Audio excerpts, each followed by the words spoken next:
I'm pretty sure I've showed this stuff before, but I was recording stuff for Instagram, so I thought, you know, I'll just go ahead and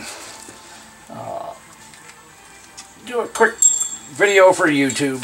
It's just easier to do it on this camera. So anyway, the stud sleeves here, which are almost out of frame there, they're little stainless steel. I make them out of 1/2-inch tubing, basically drill them out, cut them off.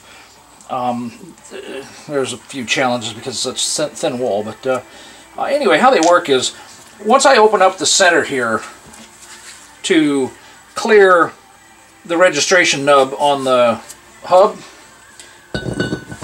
and I got this one really nice and close, okay? There's rotational play on it, but there's no radial play. So I kind of got lucky. I don't expect them to all be that close, okay? But this one came out really sweet. So then basically you drop 2 of these on opposite sides.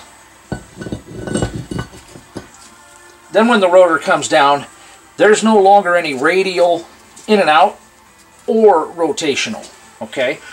And they don't hold any load, because once you put the wheel on here and you clamp down with the lug nuts, all of the rotational forces and everything like that are all transferred and managed between the surfaces that are pinched together, okay?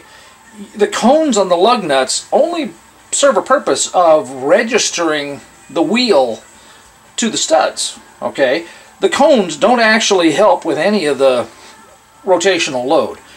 Same thing with the collar kind, you know, that don't have the cone seats, they have the straight shank, stuff like that. Typically when there's a straight shank, then it is a hub-centric, and it's much more critical that the rotor and the wheel and everything register to the nubs, the center of the hub, okay? That's why you see all those hub-centric adapters and stuff like that. That's what they're trying to do. All the Datsuns have coned lug nuts, and they're all lug-centric, okay?